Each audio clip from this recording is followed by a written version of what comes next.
Hey you guys, welcome back to my channel. If you're new here, hi, I'm Kat. So I've talked about a lot of things on this channel. I've never talked about the fact that when you create a channel, you somehow give people a perspective into your life, give people a window of opportunity into your life. And I find it curious how many people think that that window is an invitation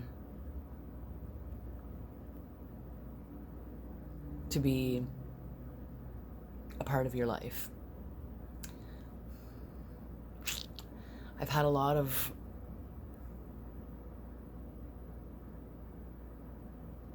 people misconstrue the idea that that window is an opportunity to become a part of your life. It is and it isn't. I find it a very fine line between being a fan and being like borderline stalker.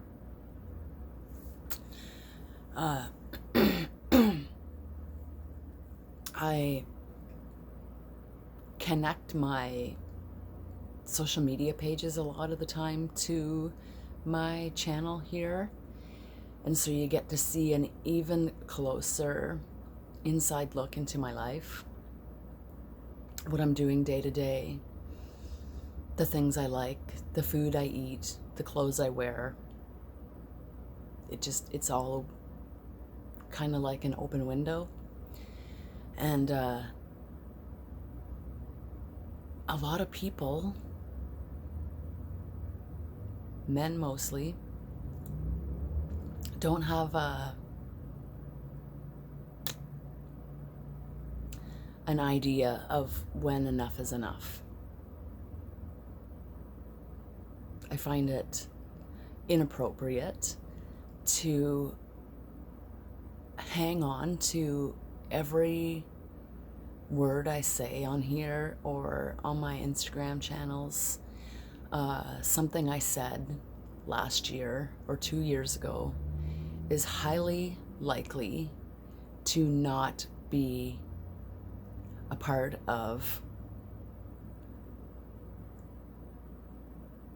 how I feel today. A lot of the times, things that I say go out and are eliminated from my brain. I have a lot of mental health issues, and I've been in a lot of past traumatic relationships, which has caused me to completely cut off myself from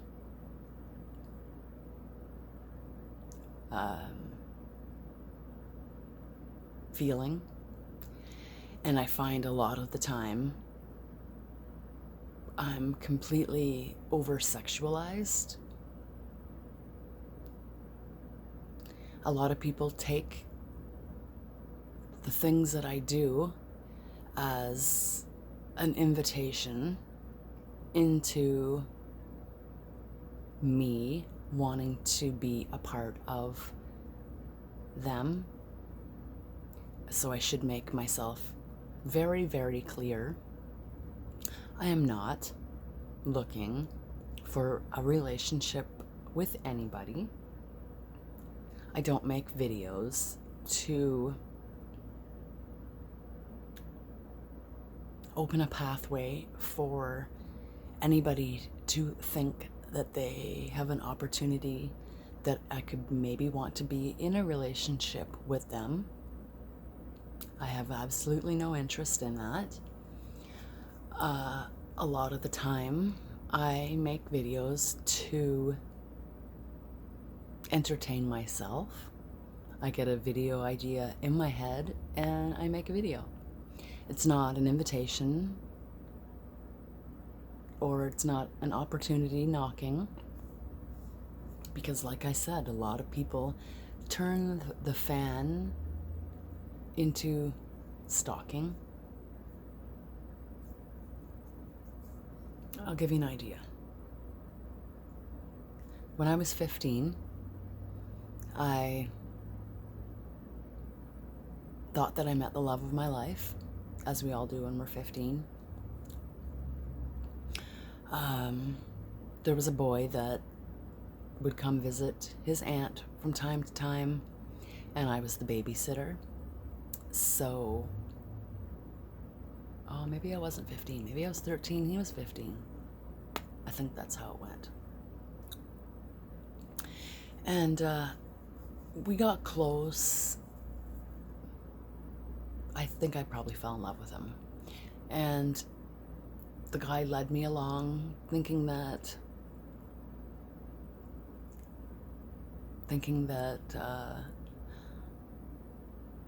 he had feelings for me too, had me thinking that he had feelings for me as well. And it turns out I was just being led along. So by the time I get to 18, that's 5 years later, I was at the age of my life where I thought that he and I were going to get serious, but he didn't live close to me. He lived like 6 hours away from me. So I didn't put all of my eggs in that basket, and I shopped around.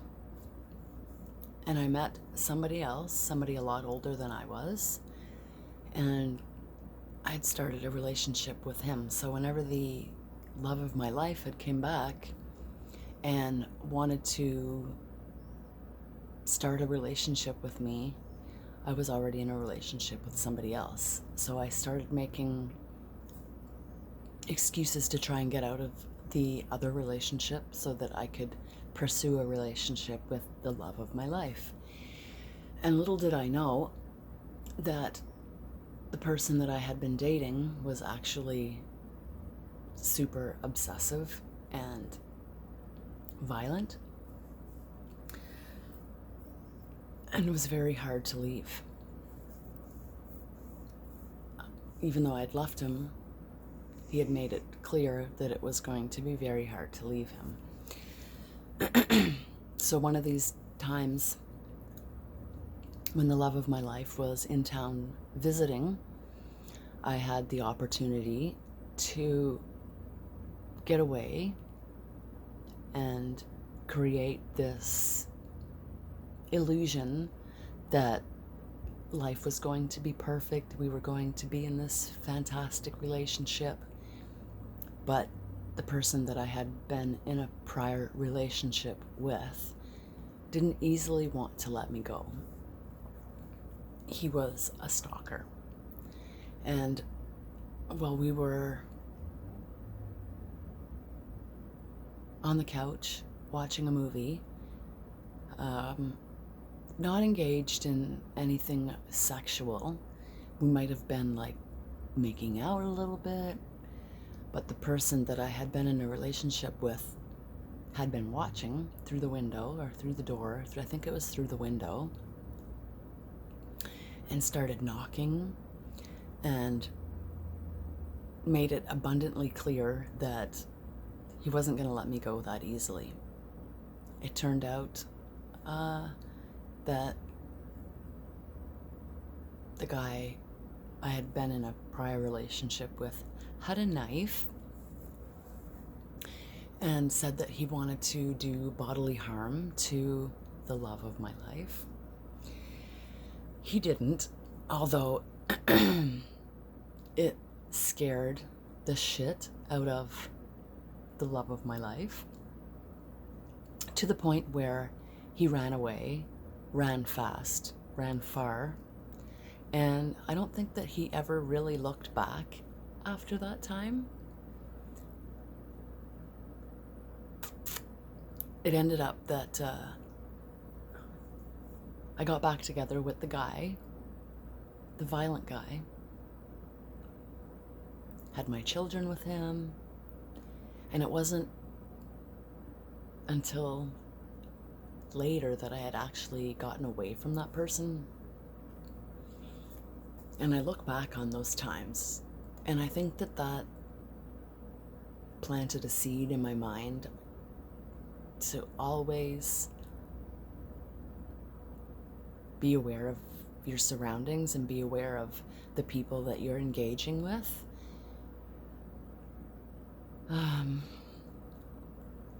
But it didn't really smarten me up.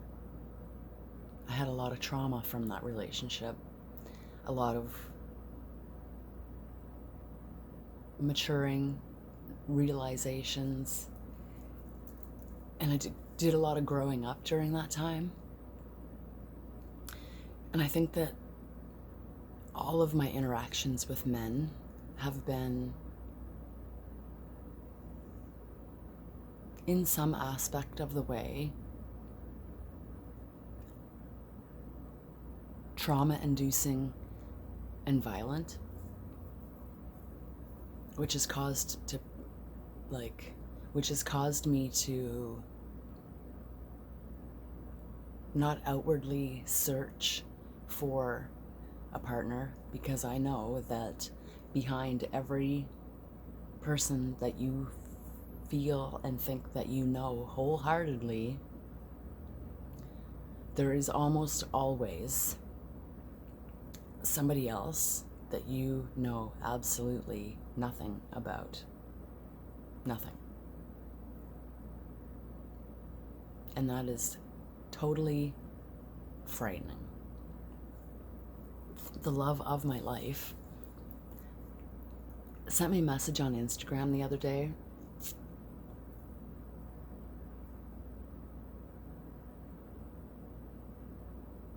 With this idealization in his head that he's still the love of my life. And I think somewhere back there in my head that is probably true.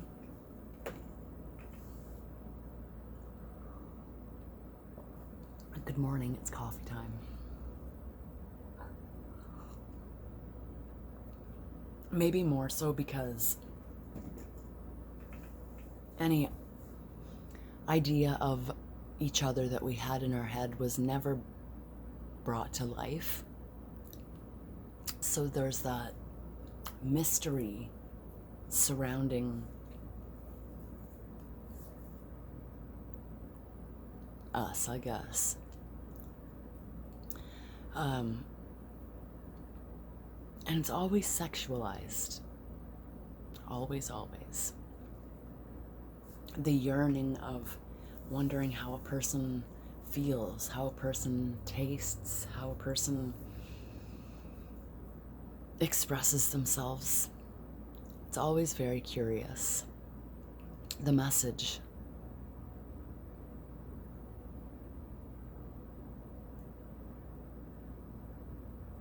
I've never tried to come across as what's the word I'm looking for? Sexual. I never try to come across as like a fox, you know, like somebody that can use the power of her woman powers to entice a man, even though I probably could, because my whole life I've always been sexualized. I've never, I'll be 45 this year. A lot of people look at me and don't believe that I'm 45. But I will be 45 this year. And I cannot think of a time where a man has ever looked at me. I'm a cis woman, like a cis female, straight. I've never had a time where a man has looked at me and thought that I could be a wife material. I've always just been looked at as like the mistress, the woman that, you know, like that mystery woman that's my whole life.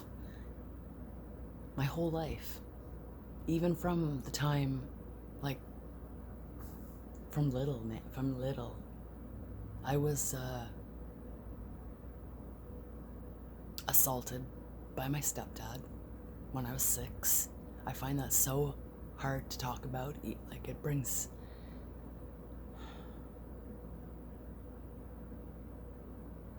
It does this to me every freaking time I talk about it. Let me just pause this and control myself. Okay, I think I've composed myself. It does that to me every freaking time.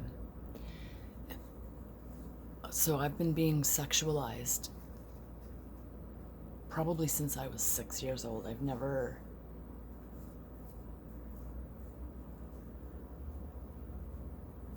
had somebody see me for me rather than for my vagina, I guess, like for my body. That's so hard to say that because I'm a fucking damn good woman, man. I'm a damn good woman. I can cook, I can clean, I can keep a house, I can keep a family.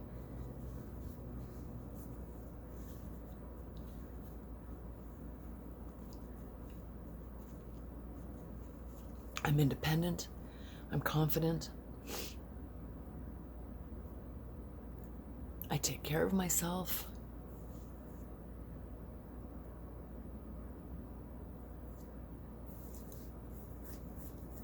So, to be seen as just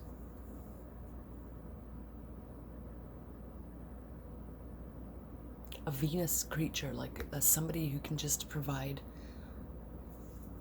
my body, like I'm so much more than that. And it's so demeaning that that's the only thing I'm seen for.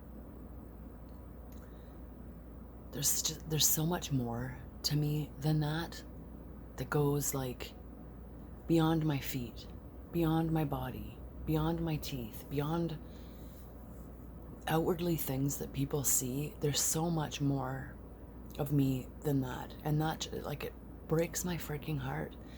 I've been seen as that person my entire life, and the only way to not be seen like that is to diminish myself. And I won't do that for the sake of other people's needs. I won't. I find that so degrading that I'm so much more than that. I'm so much more than what people see me as. I'm not satisfied with being stuck in this small town where everybody is just satisfied with being nobody. But I'm stuck in a prison I've put in my mind that it's so hard to break out of. I wish I could. I've tried. Maybe it's me who puts myself in that box, that I don't allow people to see beyond that aspect of myself because I don't want to let people in to see me, to hurt me, to wreck me again. I'm digging deep in my brain and my heart here. So if you're going to judge me kindly. I do know that there are people where I am from who watch my videos now because I've been approached on the street, which was highly embarrassing. It was highly embarrassing that people I know watch my videos. That people I know that I see on the street every day get to see these intimate parts of my reality, of my existence.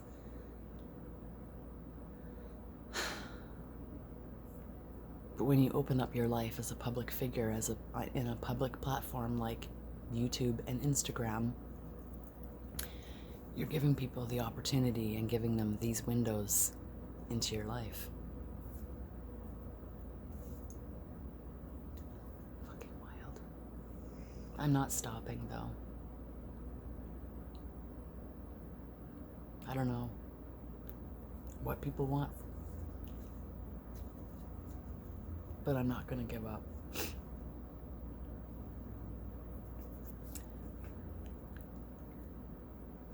I just want to know, at what point do people stop becoming fans and start becoming a little creepy? That's curious to me. Don't save my text messages. Don't hang on to every word I say like it's something that's written in gold. I'm nobody. I'm just one single person.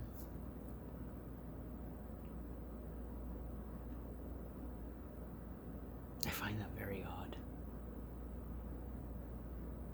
Some people just get way too involved. That's all. I'll talk to you guys later.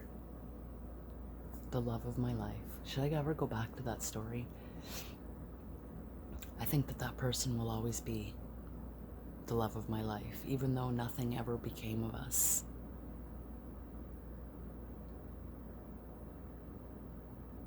Do you have that?